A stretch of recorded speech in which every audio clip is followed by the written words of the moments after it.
Christ, we are secure. Lord, in the midst of the chaos and the uncertainty that surrounds us, you are our rock. You are our hiding place. Father, I just pray that you would help us during this time to keep our hearts and our minds fixed on you. Help us to keep our eyes on Christ. We ask this in Jesus' name. Amen. Be thou my vision, O Lord of my heart, not all else to be save that thou art. Thou my best Lord, by day or by night, waking or sleeping, thy presence my life. Be thou my wisdom, and thou my true word. I ever with thee, and thou with me, Lord. Thou my great Father, and I thy true Son. Thou in me dwelling, and I with thee one. High King of heaven, my victory won. May I reach heaven's joy so bright and sun. Lord of my own heart, whatever befall, be thou my vision, O ruler of all. Thank you, Pastor West. We once again thank you for your music ministry and serving us in that way, and hope that was a blessing to you. Many of you commented about our service earlier today, this morning, that the music was a particular encouragement to you, and we certainly want to thank all of our musicians for joining us and being able to minister to you, as well as we're able to share some content with you this afternoon as well. I did want to note and ask you to share the content as you're able to, and we certainly appreciate the opportunity for you to share that on your Facebook page or other avenues that you may be able to. Our desire is that as we're creating some of these online platforms and content, that it would be a help to folks. And so please, I encourage you to pass it along. You can do that right now, even while we are getting started. In our previous time together, we talked about James chapter 1. We looked at verses 2, 3, and 4. And what I want to do, just for a few minutes this evening, is I want to take the phrase that James uses in verse 4, talking about trials, and I won't go through all of that again. If you haven't seen the first part of this, I would encourage you to go back and watch the first part of responding biblically to life's trials. And James says in verse 4, talking about this perseverance and endurance that we learn through trials, that we can have joy, by the way, is what he says in verse 2. And then in verses 3 and 4, he's talking about hope and how these trials produce endurance in our lives. And he says that it may be that we may be perfect, and that these times of trials would have their full effect, and that we would be lacking in nothing. In other words, maturing us and bringing us to spiritual maturity. As I was studying this text, and I had studied it before, but obviously looking at these verses, particularly from the current cultural circumstances that we are facing, and looking at the COVID-19 scenario and the far-reaching impacts that has had all over our country, with entire cities now being told to stay at home and shelter in place and not go out. Even with our own situation here in North Carolina and Wilmington, where businesses have been asked to only serve, restaurants in particular, only serve customers that can come in and do pickup, and some businesses are closed. And so a lot of different impacts around the country, and particular cities experiencing very real difficulties.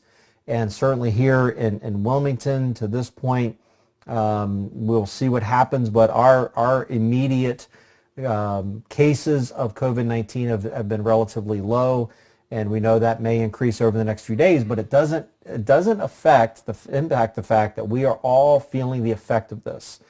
And so tonight, what I want to do is take a few minutes and just share kind of on a personal level what I have been praying about in regard to our nation and in regard to us individually when it comes to this COVID-19 crisis. As we talked earlier, God uses trials to mature us. God uses the difficulties to reveal idols in our heart. What are we truly worshiping? What are we truly pursuing? And God brings that out in times of trial. And I think nationally some of our idols have been revealed and some of the things that we worship as a culture. But maybe in your life there have been things that you see now in your life that have become maybe more important than what they should be. And so with that being in mind, I want to share with you the 4 prayer requests and prayers that I have been offering for our nation. I have been offering for our church, and I am praying for our own family, for the Knowles family as well. And so let me share these 4 prayers with you. And by the way, maybe you would share later, text me or email me later some prayers that you're having and some things that you're thinking about in response to this. I would love to read your prayers as well and some things that you're burdened over. But let me share with you my 4. Number 1, I have been praying that the Lord would use this time of national crisis for us to remember the importance of relationships. I think sometimes in the busyness of life, we sometimes take for granted our relationships, and we sometimes don't invest in relationships. And we are sometimes just running the race, and we are living in a very fast-paced culture, and we don't always value and remember the relationships that God has given to us. And I wanted to talk about a couple of areas in that vein in particular. One being this: there are some folks right now in our midst that are very much struggling with loneliness, and they're struggling with anxiety because they have been asked to limit their time around other people. There are those that are very anxious and they don't enjoy being isolated. They don't enjoy being alone. And there are folks that are really struggling with that. Someone shared with me this morning, or early this morning, an article that I won't spend tons of time on it, but it was interesting to me because I wrote my dissertation on generational relationships within the church and how different generations respond to the church and how they view the world and their interaction in the church. And so this is of particular interest to me, and I won't tell you who sent it to me this morning, but I'm married to her. And so I really thought, my wife obviously sent me this, and I thought it was very interesting because I resemble this, and maybe you're part of the same generation as I am, but I want to talk a little bit about how we are all individually responding to our current situation of being socially distanced from one another. As you know, COVID-19 sweeping across the country, and most people, other than some foolish people that have been disregarding the mandates from our government, most people are staying home as they have been commanded. And as I mentioned, for some, this isolation is particularly problematic, and they're experiencing loneliness, they're experiencing anxiety. But interestingly enough, from an article that included some information from Gail Saltz, who is a medical doctor and associate professor of psychology at New York Presbyterian Hospital in the School of Medicine, she highlighted a very interesting observation. She said that the isolation is impacting many people, but the members of the buster generation, more commonly called Generation X. This is my generation. Okay, these are those that were born between 1965 in 1980 that for the most part, this generation is handling the admonition to practice social distancing very well. In fact, Dr. Schultz said this. She said, and I'm quoting her, Generation X tends to be, on the whole, seen as happy and balanced in work and life and active compared to other generations.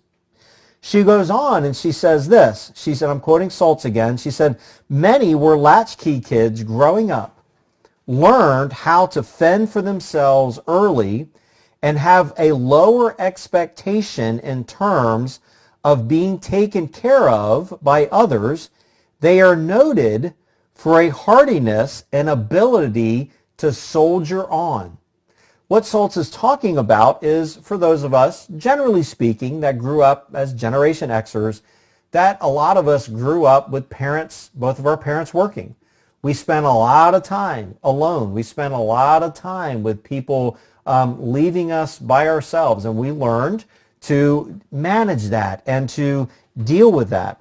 In fact, this article went on to talk about the fact that we as a generation, the 1965 to 1980 Generation X generation, also remember the initial outbreak of AIDS. And we remember when that was becoming a reality. And we were, by the way, if you've not studied Dr. Birx, who is on President Trump's staff, I would encourage you to do some research on her. Her whole career had centered around AIDS and the research of AIDS. Some very interesting information about her that I won't share in this context at this time. But understanding that we understood and saw the outplaying of AIDS. We saw the crack epidemic. We remember the recessions that happened earlier. We came of age when both parents were working. And so for many of us in the Gen X generation, maybe this time of loneliness or isolation, you're not experiencing maybe the level of loneliness that others are. I've been saying this lately jokingly, but as I think through it, some of the comments that I've made, not obviously knowing COVID-19 would become a reality, I've said jokingly that my wife and I have the spiritual gift of introversion.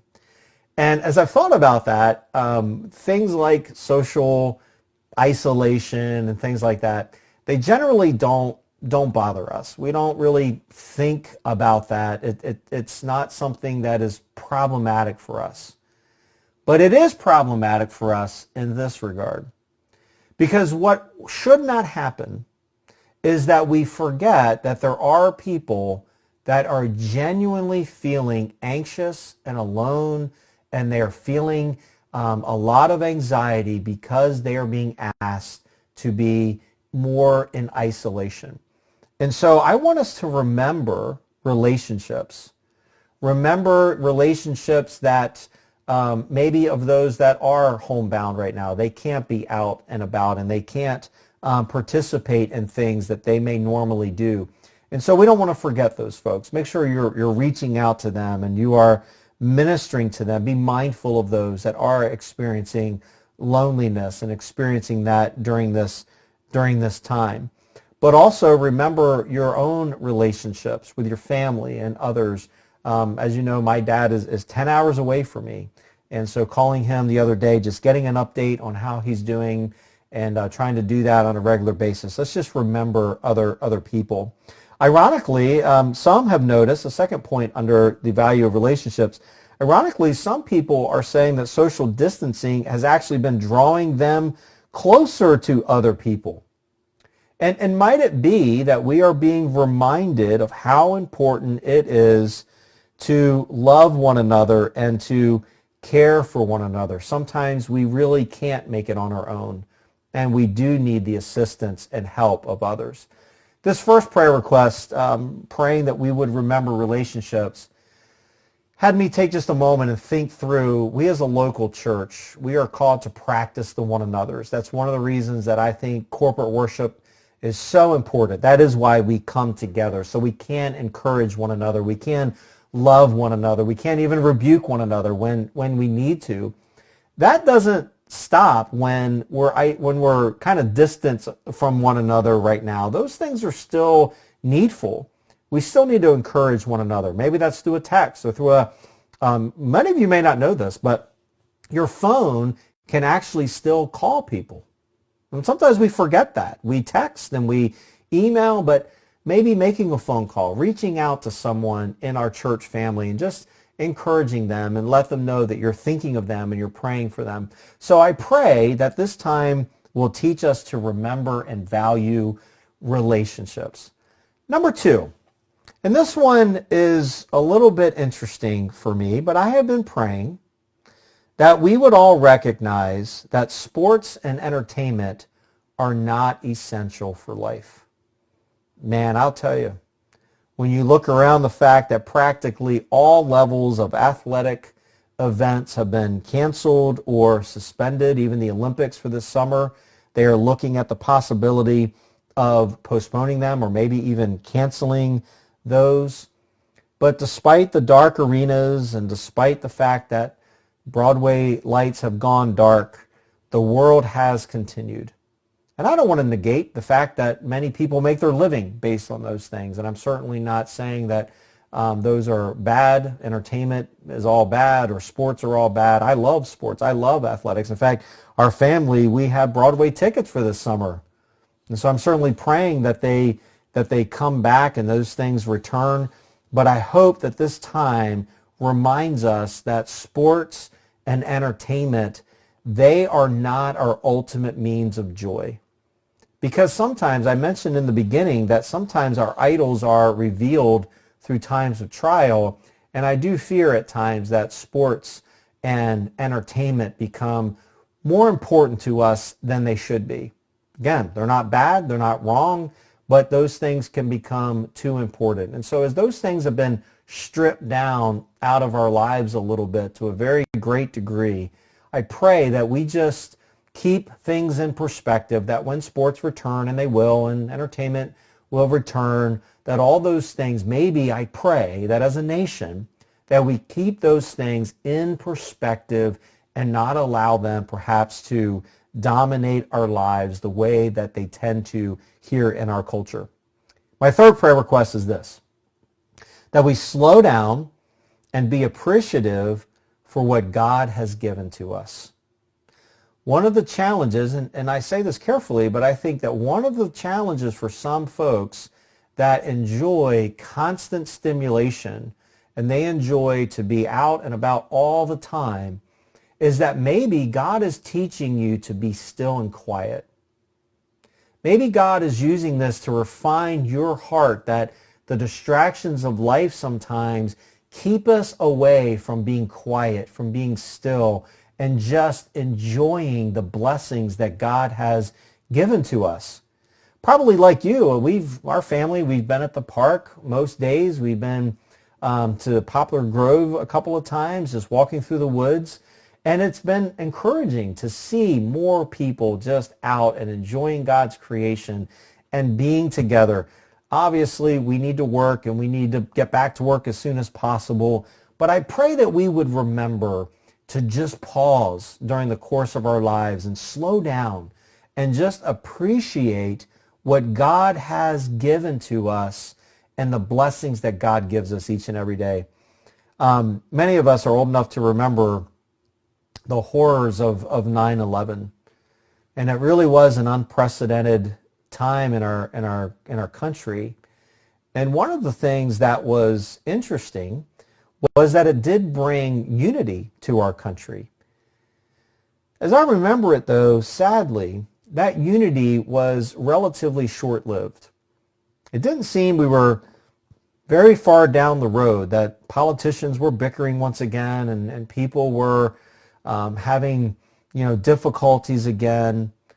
It didn't last very long.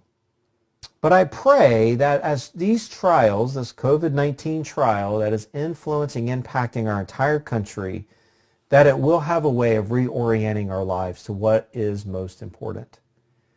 Being busy is not a bad thing, but it can become a sinful thing when we're so busy that we don't stop and slow down and thank God for the blessings that we have.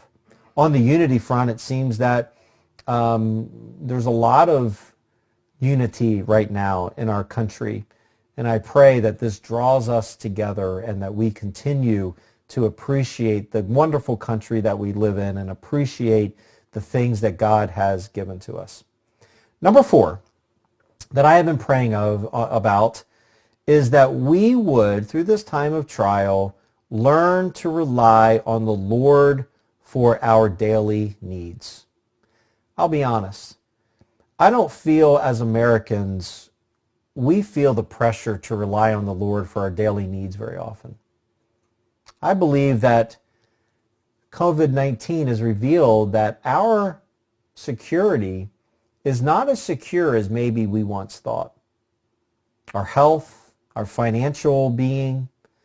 I went into a store actually a week ago. It was a week ago from today. And for the first time, I went into the store to buy 2 or 3 items, and the store didn't have any of it. I can't remember that ever happening really in my life. And when I got home, I'm a pastor. My kids know this by now, that the events of life become object lessons and they become illustrations. And I told them, guys, I went to the store to buy these 3 items and I came home with none of them. I hope that this reminds us that our Lord is the one who provides us our daily needs. We oftentimes, usually when things are normal, we go into the store, we buy what we want. There's no thought about God's provisions and we move on with life. But I pray that we learn through this time that the Lord is the source of our health. He is the source of our finances. He is the source of our food and clothing. Those things are the provisions that God has given to us. And I pray that this will be a time that reminds us of that truth. The reality is, particularly as Americans, when life is running smoothly, we begin to rely on ourselves. But these trials have a way of revealing that we are weak. And the empty shelves, maybe they are a reminder that we are daily in need of God's sustaining grace. Now, like you, I certainly pray that that is a short-term thing, that the shelves are restocked. And I haven't been in the store since that event a week ago. But from what I hear, things are being restocked and the supplies are getting to us. And I pray that that is true.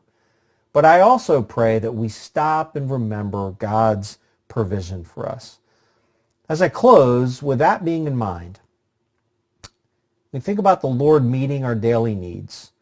I want to apply that in 3 specific ways in closing today. Number 1, the Lord meets our daily needs in that He is still your rock and place of refuge. No matter your circumstances today, God has not changed. God has not been weakened by COVID-19. COVID-19 has not influenced, impacted God's holiness, righteousness, and sovereignty and His goodness. It hasn't impacted that one bit. And it certainly hasn't impacted God's strength. God is still the all-powerful God. And He is still the source of your strength and your refuge. Psalm 61 says this. This is a psalm of David. David says, "O God, listen to my prayer. From the end of the earth I call to you when my heart is faint, when I'm feeling weak." And David says, "Lead me to the rock that is higher than I, for you have been my refuge, a strong tower against the enemy. Let me dwell in your tent forever. Let me take refuge under the shelter of your wings." God is still your rock. Number 2, in the fact that God meets our needs on a daily basis, Jesus is still your closest companion, even in the midst of social distancing, quarantines, and isolation. Your house, your apartment, maybe, heaven forbid, even your hospital room today can feel particularly lonely. But God has never abandoned you. God is still your companion. God is still meeting your need of fellowship, your need of comfort, your need of care. God is still your good shepherd. In fact, I would share Deuteronomy 31:6, where Moses said, "Be strong and courageous. Do not fear or be in dread of them, for it is the Lord your God who goes with you. He will not leave or forsake you." You may feel lonely today. You may be feeling anxious. You may feel that you've been abandoned. But God, in fact, is still your closest companion who will never leave you nor forsake you. So we think about our daily needs. We think about God is still our rock, our refuge. He is still our closest companion. And thirdly, and finally, Jesus is still your merciful, compassionate, and forgiving God.